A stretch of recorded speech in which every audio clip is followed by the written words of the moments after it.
Hello, I'm Dave Koji, and welcome to the Pickleball Lounge, episode 11. The Pickleball Lounge is where I speak to influential members of the pickleball community about their involvement and experience on and off the pickleball court.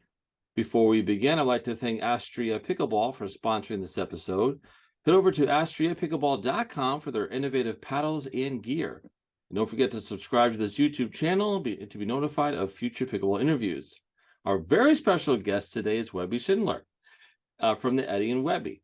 Now, Eddie co-hosted 91 episodes of the Eddie and Webby podcast and continues to create great content on YouTube, Instagram, and TikTok on his own, and also with Eddie, including Dinking Around with Eddie and Webby podcasts, Pros Asking Pros Questions, pickleball tournaments Eddie is playing in, and just various pickleball content that is very fun to watch. And I love his channel, by the way.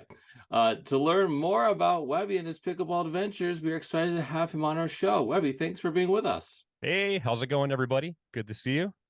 It's funny. We're just chatting before I hit the record button about his latest episode. We get into that in just a moment, but Webby does film a pickleball tournament he is in, and he had a special one recently. But before we get into that, how did you first become interested in pickleball, and what inspired you to actually start creating content around it? So, as far as when I first got into pickleball, I have Eddie to thank for that partially. The first time I played, it wasn't with Eddie, but the first time I ever heard the term pickleball uttered was because of Eddie. He moved down to Florida, I'm thinking like 8 years ago. Just a backstory, he and I are both originally from Michigan. And then about 8 years ago, he moved down to Florida. I still am in Michigan.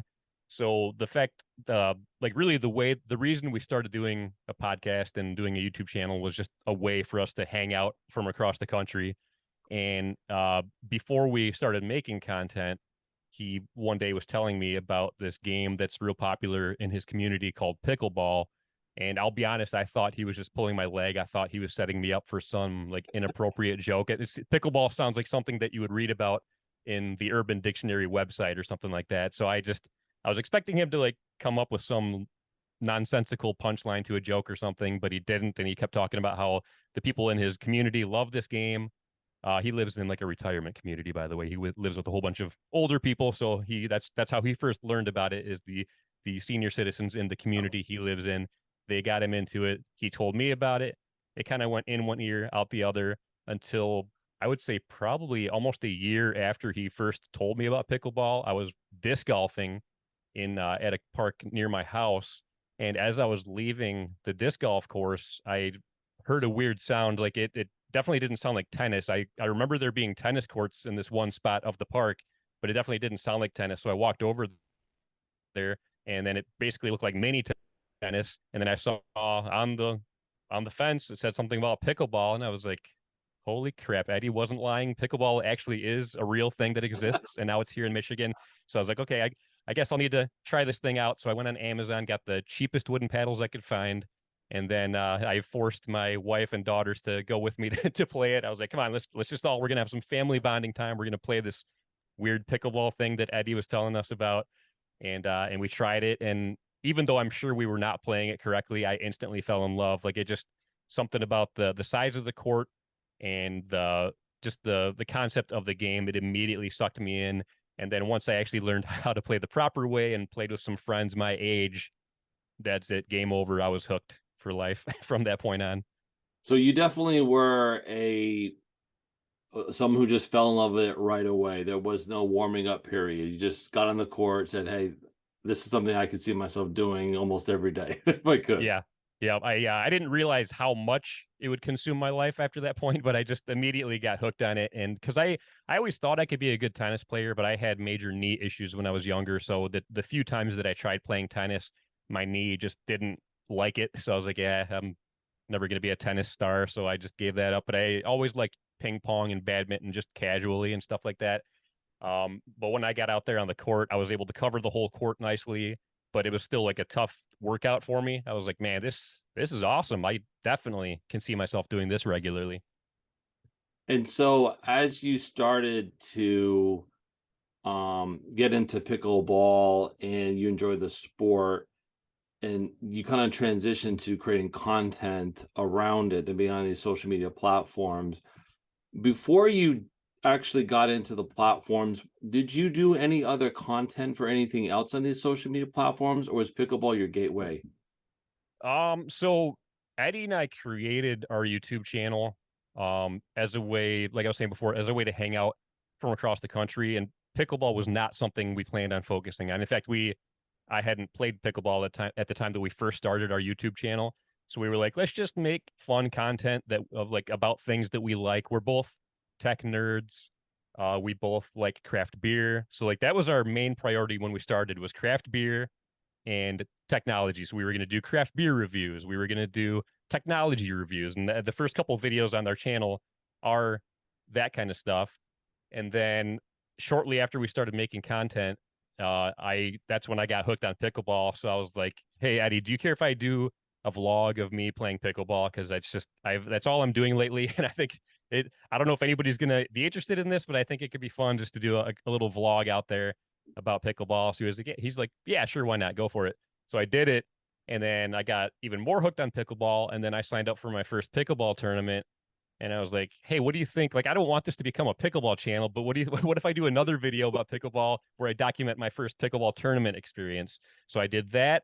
And then we decided to do a podcast together. And again, it was mainly going to be a podcast about beer because he's a certified beer judge or whatever you call it. Like Oh, wow. he's very like he brews his own beer. He's very knowledgeable when it comes to craft beer. So the podcast was mainly going to be about beer. Like he was going to teach me about it.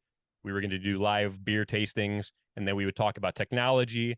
And then because I had just done the tournament, we were gonna leave a little bit of time towards the end of the podcast to talk about my first pickleball experience, my first pickleball tournament experience. So we did that, and like I said, I just got super hooked on pickleball to where every single podcast we did, even though it was just a small chunk of the podcast, we talked about pickleball every single episode. But then Eddie started getting more addicted to pickleball because even though he had played it before, he wasn't like totally addicted to it. Right. I got super addicted and I kind of talked him into getting more addicted. And I wanted to do a tournament together with him if we were ever in the same place at the same time. So then pickleball started taking over our podcast a little more here and there. It started taking up more of the time of the podcast. And then eventually our podcast just turned into a pickleball podcast because that's mainly what we wanted to talk about. And I feel like the people that tuned into our podcast, they didn't care about the beer or the technology stuff so much. They mainly wanted to hear more about pickleball. So that's how that all came about. Yeah, it's interesting the evolution of businesses or a podcast or anything. It never ends up where you started, it Yeah. seems like. Oh yeah. And so, well, I think that's really cool that, to kind of make sure you got that strong friendship relationship going, you decided to create a YouTube channel. And again, it kind of morphed into pickleball. And, again, you guys obviously are good friends. I've seen videos most recently where you guys are kind of doing something. I think you were at the Orchard Yep. not too long ago where you both were there, which is Yeah, pretty that was very cool. fun. That was the first time we got a chance to hang out with each other in almost a year. So that was very cool. So made a lot of content while I was in Arizona. I've even got more stuff that I haven't made videos about that I'm debating on if I want to. Like we played some fun rec games with Tyson Apostle from Survivor. I posted my Oh, nice. one-on-one match with Tyson, but we also did some doubles matches and stuff. So I'm thinking about possibly if I can find the time, maybe do some videos about that because those were a lot of fun too. Yeah, coincidentally, I interviewed the Peoria Pythons from the Arizona League Oh, nice. who plays there. So all of them except Taco. So Lloyd, Jess, Treff, their manager there. So it was really cool. Get to know them and get to see those videos. And I've been rooting for them and following their stuff. So you mentioned tournaments and you getting obviously that's kind of like the natural progression. I think when you start to play pickleball, it's really see how you're doing versus other players and you're on your bracket. So I really enjoy your tournament videos. Again, especially the more recent ones where you and your daughter are doing more videos together. I know this video where she did her first one, and then most recently the one where you are playing with her, which must be. I have daughters, and that would be such an amazing feeling. So So cool. let me start there first before I get to my rest of my question. What is it like to be able? I know you play with her, recreationally, but how is it like to actually play with your daughter in an actual tournament? How does that feel? It was wild. Like I was a little nervous just for her sake because I didn't know if she'd be able to handle the grind of a tournament, because Yeah. some of these tournaments, like that one specifically, it was a round robin with 9 teams. So that's a Wow. lot of pickleball at one time. Because when we play recreationally, it's not for super long periods of time. So I was worried that maybe her stamina wouldn't be good, but she handled it like a champ. And then I told her, like, this is a tournament. This isn't going to be like the fun rec play where people are taking it easy on us because they know you're newer to pickleball. Like, they're likely going to target you almost the entire time. And if you pop that ball up, it's going to be coming back really fast, really hard, and it's going to be a bit different than rec play. And she kept assuring me, she was like, I can handle it. I can handle it. And I do think it was tougher than she expected, but man, she handled it like a champ. So, and it was so cool. And I went into it wondering, like, if after this one tournament, I wonder if she's going to be done with tournaments or if she's going to like it. And turns out she actually liked it a lot, and we're signed up for, I think, at least 4 more tournaments throughout the summer. So, and I am super excited. Like, that's probably one of the coolest things so far. And I've experienced a lot of really cool things in pickleball in my journey so far. But the fact that I'm able to play in tournaments with my daughter now, I mean, man, it's so cool. Yeah, I couldn't imagine. I play with my son's 13, so he's the oldest, but he's starting to get into it. Actually, he introduced me to the game because he played it in school. And Oh, he took it nice. home. I was like, "What is this game?" And then we kind of got into it together, and now I've taken it much further, of course. But um, that's really cool. Now I noticed that um, you primarily play at this same location. Is that location near your home? It seems like it's always that one place. Is that generally where you play your local tournaments? It's where I do a majority of my playing. It's in Ann Arbor, called Wolverine Pickleball. And I feel Okay. like I'm good. Eddie and I are both good friends with the owners of that place. We became friends with them like before they really got started. And I think I competed in the first tournament they ever did. And they used to do tournaments just at like local high schools and the gymnasiums and stuff like that. So I've been involved in their tournaments pretty much since the beginning. And it's not super close to my house, but it's not too far. It's maybe like 35 to 40 minutes. So it's not super Okay. close, but it's Yeah. doable. It's not too bad. But they by far have the best organization as far as any places near here. They're good about making sure when you play there that you play with people that are of similar skill level, because that's huge. Like, if you're not playing with people, if you're playing with like a huge variety of skill levels, like, that's fine for like open play, rec play Yeah. at outdoor places. But when you're playing at an indoor facility, like, you really want good competitive games, and they do a really good job at organizing it to where you're getting good games. It's a good bang for your buck. And I love their tournaments. So yeah, I try to play tournaments there any chance that I get when my schedule jives with what they got going on. Now, when you're actually filming there, obviously you and the owner are good friends. Does anyone ever give you a hard time about filming the games?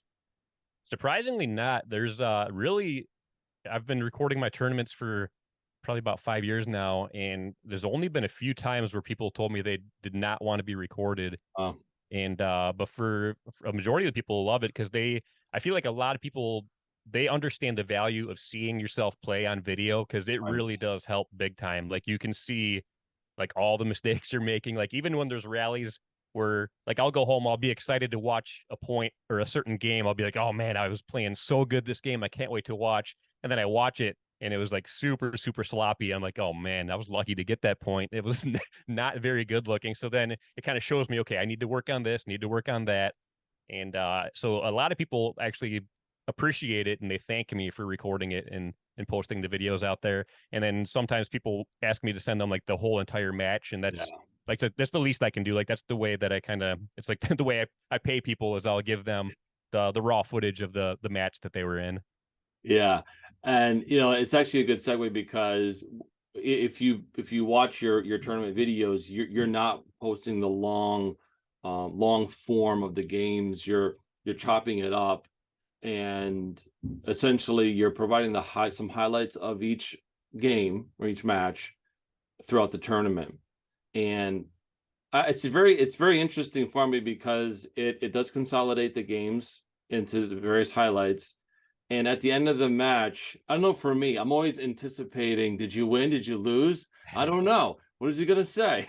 How did you come up with that format as opposed to just throwing the whole kitchen sink, the whole long form online for people to watch? Yeah, so I tried, like, I did a few full matches before, and to me it was just very boring. Like I would watch it through once, and then unless it was like a really, really good game, I would never even like think about watching it again. But with just showing the some of the best rallies throughout it, to me, it's very entertaining. It goes by real quick. Because some of these games can be a little bit on the longer side, and I can't stand watching points where somebody wins off of a serve, or if somebody like Yeah. hits the ball into the net or hits the ball out of bounds. To me, it's kind of cringy, and I if I kept that in there, like I don't think anybody would watch any of my tournament videos because I have so many unforced errors that I end up cutting out. So it's like it's kind of or for the sake of the viewers and for myself to not have to cringe anytime I watch the stuff. But I feel like it makes it go pretty smooth. And then one thing that I really early on that I really wanted to make sure I did is not just make myself look good. Like if it's a singles match or my team, I don't want to only put the good points where my team scored the points. I think it's really important to balance it out to show both teams or both opponents, if it's singles, getting some good rallies, getting some good points. And then, like you said, I kind of make it to where like you don't really know by watching the highlights who Right. wins until I do my little recap at the end. So I like having little teasers like that and kind of building up some suspense like that.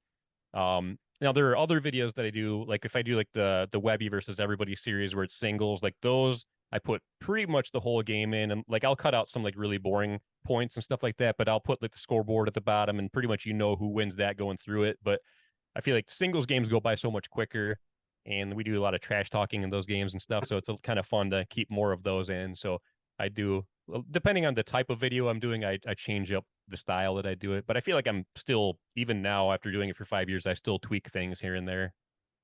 Yeah, one thing I appreciate about you in those tournaments is you're not you're very likable in the sense that you're not getting mad, you're staying positive, you're pointing out the good things that happened. Is that your normal personality where you don't really let the things get to you? You just have a good time and enjoy the experience?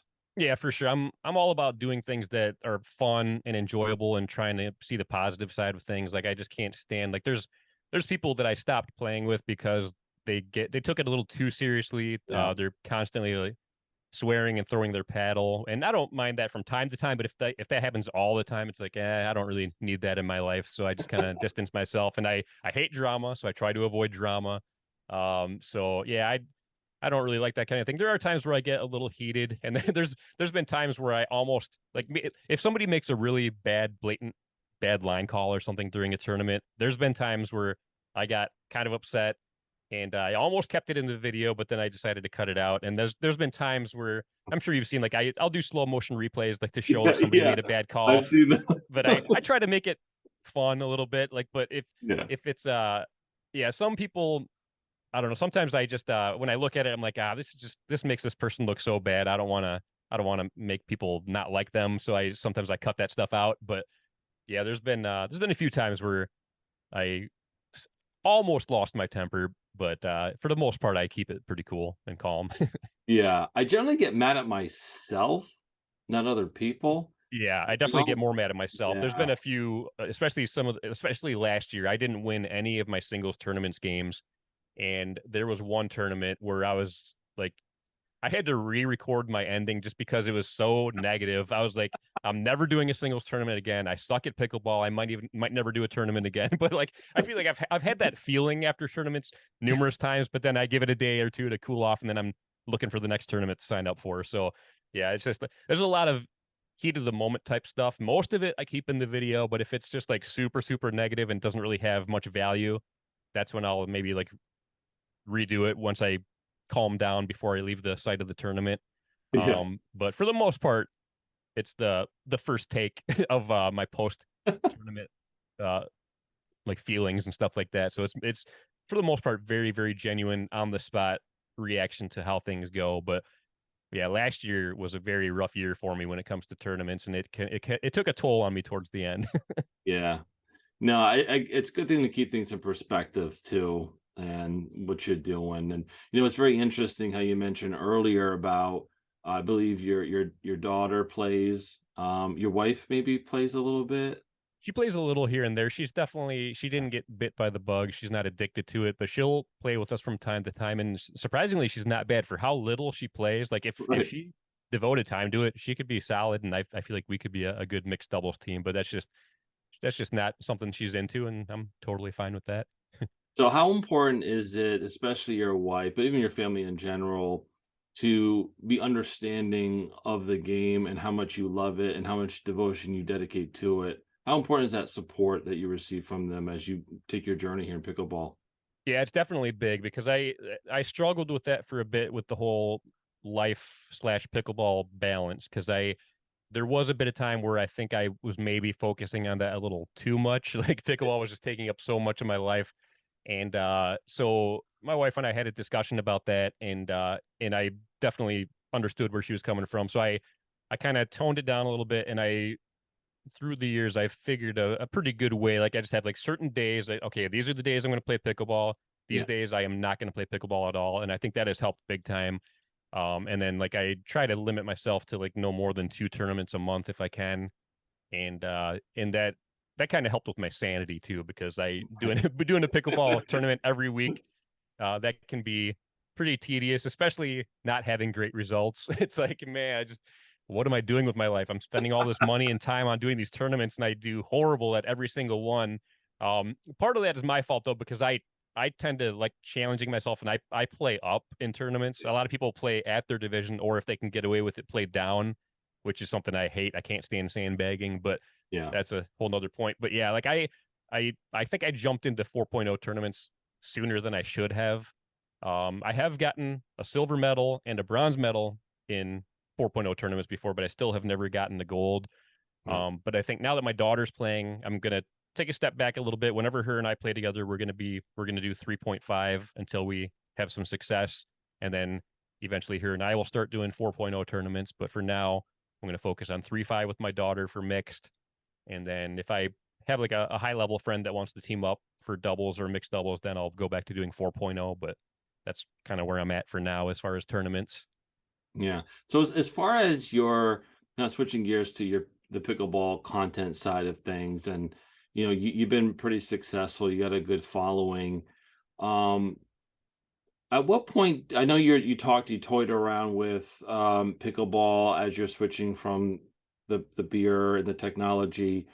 But how did you get from there to here now as far as formulating your goals and objectives for your pickleball channel and deciding what content to actually film and pursue? What was that process like to set that plan for, okay, these are the things that we're going to be doing. We want to do these things. Yeah, really the whole everything we do on the podcast and the YouTube channel, basically it just comes down to like what we enjoy doing, like Mhm. which types of videos do we like doing? And then also it combined with like what do people seem to be interested in? Because one of my absolute favorite things to do are song parodies. And they're super, super fun, but they take a lot of time. And for whatever reason, they don't really get a whole lot of views. And so I haven't been doing them as much lately, but I have a whole bunch of song parodies lined up that I want to do. So if I get enough free time, even though I know they probably won't get many views and stuff like that, I just have so much fun doing them that I still will do them from time to time. And actually, like the short form videos like TikTok and like Instagram reels and stuff like that, that kind of reignited me doing the song parodies because I feel like the like limiting it to 1 minute, that kind of it's kind of I kind of like doing that. It gives me a little bit of a challenge. Like instead of doing like a full song parody or trying to combine a whole bunch of songs into one, which is what I used to do, like a bunch of mashups of different songs. I feel like just trying to fill a full minute with like the best parts of a song and then turning them into a pickleball parody. That's a lot of fun to me. And I've been kind of like I feel like TikTok and Instagram kind of helped me get back into doing song parodies and just making them just a minute long or less. And but I love doing that kind of thing. But basically, yeah, everything we do, it's just the types of videos that we enjoy making. And and if people watch them, it's a bonus. If they don't watch them, it might deter us from doing them as frequently. Yeah. But still, like I try doing videos that will make Eddie laugh sometimes, and that's basically the whole goal. If I can make him laugh, that's a win. I don't care if anybody watches it. If they do watch it, that's a bonus. If they don't watch it, oh well, it was fun and I made Eddie laugh. Yeah, so it's going to be grounded in that way because I think sometimes as content creators you may deviate from what your passion and love to get views, and that might burn you out because your passion is dwindling. Yeah. So do you think that you felt like you stayed true to the passion of the content you want to create versus what other people kind of are maybe asking for that you don't want to do?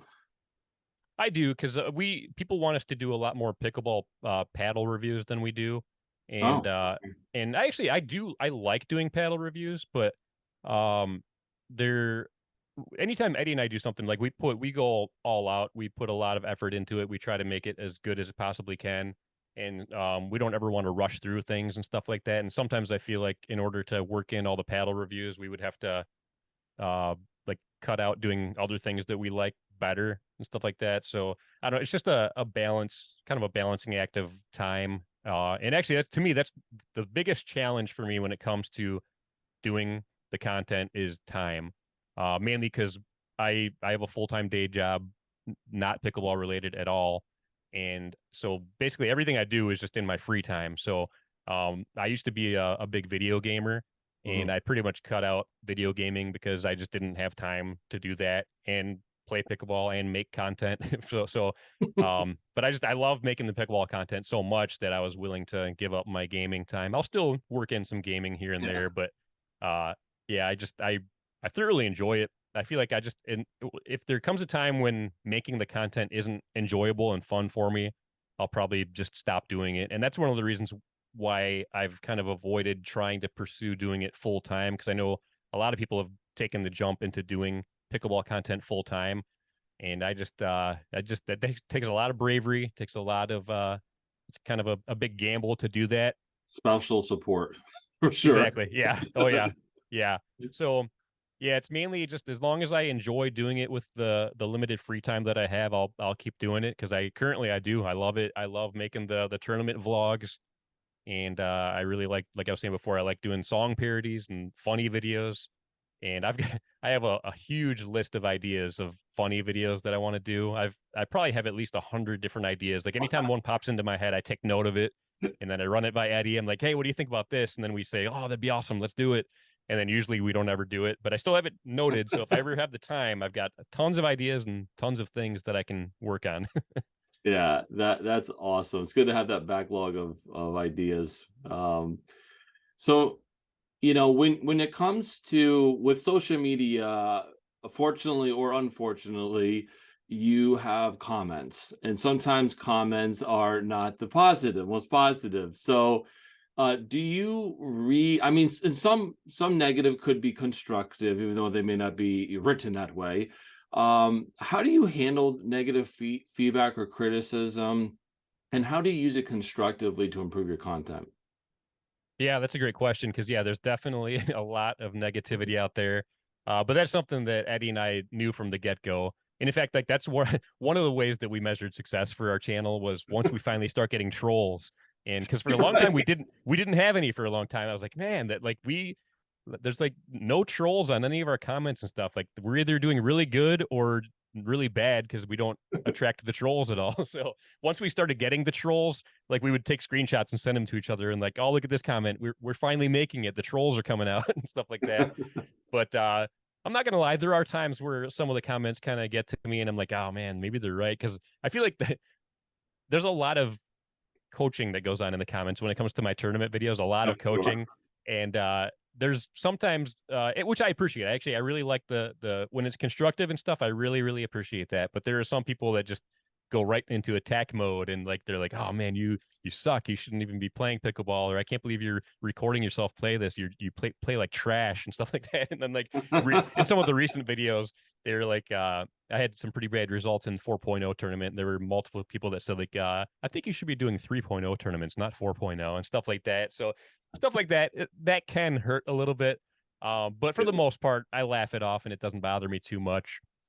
There are times where it has impacted the way that I do the videos because for pretty much since the beginning, people always hated our song choices when it comes to the tournament highlight videos and stuff. And people were like, "Oh, this would be a great video if you got rid of that horrible music." And it just I didn't think too much of it for a while, but then I did a poll one day. I was like, just out of curiosity, what do our like actual fans, like the people that follow us on Facebook and stuff, what Yeah. do they think? So I said, like, would you guys rather us keep using music, background music for the tournament highlights, or should we do no music? And it was actually a lot closer than I thought. For a while, music was winning, but I think in the end, no music ended up beating out Yeah. keeping the music. And I decided I'm gonna for the next video I'm not gonna do music. I'll just keep the natural pickleball audio, see how that goes. And there even were some comments saying like, "Oh, thank God you stopped using music and stuff like that." So people hate music apparently, but at first I didn't like it. I was like, it just seems lacking and kind of dull to me. But then the next video I did, I was gonna add music, and it almost felt weird to me. And I almost did kind of like it better with the natural audio. So lately I've been doing the tournament highlights with just natural audio. Um, and I don't think it's really taken away too much from it. I haven't seen any comments from anybody saying they missed the music. So, and Right. Bring it unless we back. get, yeah, unless we get bombarded with people saying like, like your videos suck without the music. Like, unless that happens, I might keep it without it. Like certain times I still add music, like the beginning and the end, and certain times I will still put music in there, but I just don't have music going throughout the whole thing like I used to. So, I'm constantly tweaking things, trying different things out, and seeing how people react to them. Yeah, that makes a lot of sense. So, Webby, I'm going to leave you with this question here. And so for those aspiring pickleball content creators who want to make an impact in the pickleball community as well as you have, what advice would you give them when they're starting up? Man, I would just say if you're even slightly considering it or thinking about it, just do it. Like get some content out there. It might not be perfect at first, but just try a few things. If you have an idea that you think would be fun or that you think people would enjoy, try it, get it out there, see what people think, and just tweak it as you go. But I like with our YouTube channel and the podcast, to be honest, Eddie had to talk me into it. I did not think it was going to be a good idea. I like it sounded fun, but I didn't think anybody would ever be interested in the stuff that we're doing, especially a podcast. I was like, man, nobody's gonna care what I have to say. Like Eddie's a good talker. He can talk to anybody for long periods of time. I've never been super talkative. I actually feel like pickleball and doing the podcast helped bring me out of my shell and made me a lot more talkative and more of a people person, which I love. But yeah, I just if it seems like something you would be passionate about, just give it a try. Worst case scenario, you realize it's not for you, but if you want to do it, just try it, see how it goes. To me, the biggest challenge is like getting people to actually see the content. And I feel like I struggle with that because like sometimes on Reddit, I feel like anything I post on Reddit automatically gets banned.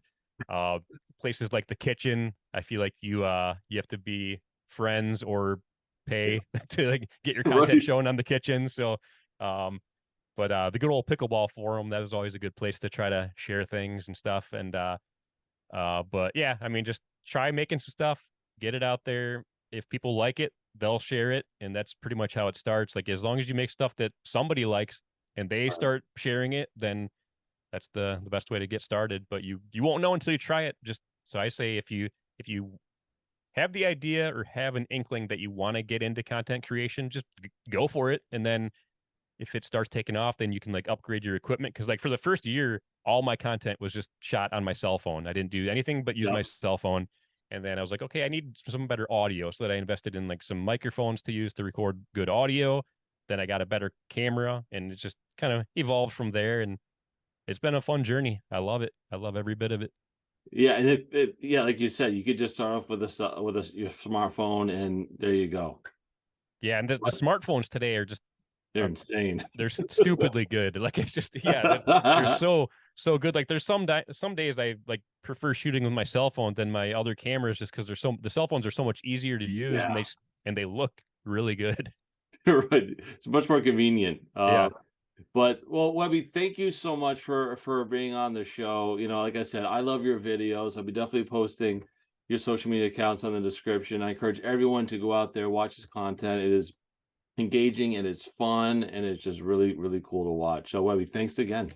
Yeah, well, thanks for having me. This is a good, interesting change of pace. Usually, I'm on the other side of things Right. doing the interviewing, so this is definitely interesting and fun for me to be the one getting interviewed. But no, this was fun. I appreciate it. Thanks for having me. Thank you. Have a good day. All right, you too. Thank you. Bye.